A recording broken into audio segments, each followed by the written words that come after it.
Salut și bine ați venit pe canalul nostru de gătit Bucătărie cu Delicii.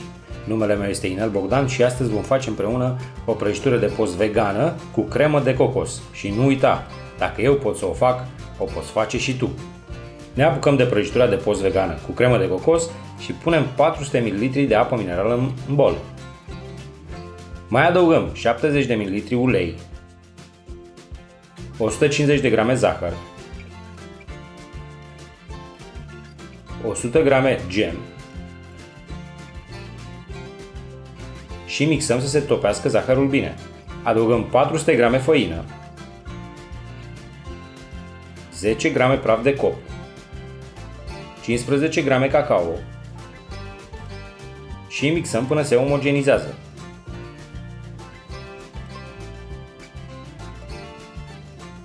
Luăm un vas de iena, dăm cu puțin ulei, punem hârtie de cop, mai dăm cu puțin ulei și turnăm compoziția. Băgăm la cuptorul preîncălzit la 180 de grade, circa 30-40 de minute sau până trece testul scobitorii. Acum ne apucăm de cremă și punem 100 grame amidon într-un bol. Mai adăugăm 100 grame zahăr,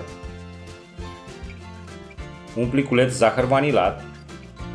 Acum treptat punem 800 ml de lapte soia și mixăm. Mai adăugăm o linguriță de esență vanilie și mixăm. Apasă butonul de abonare din colțul din dreapta jos pentru a fi alături de noi la rețetele următoare. Și dacă vrei să ne susții, te anunțăm că găsești linkul la cartea noastră digitală de pe Amazon în descrierea rețetei și nu uita, dacă eu pot să o fac, o poți face și tu. Punem compoziția într-o oală și o punem la foc mic. Amestecăm până se îngroașă.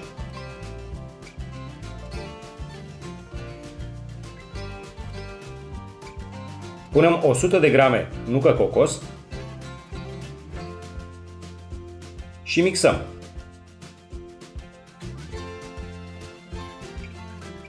O turnăm într-un vas și o lăsăm la răcit. Acum luăm blatul și îl tăiem în două părți egale.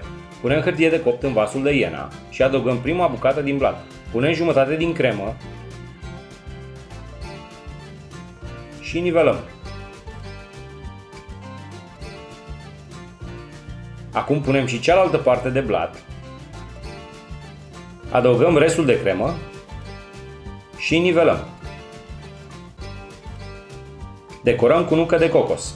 Băgăm la frigider pentru minim 3 ore.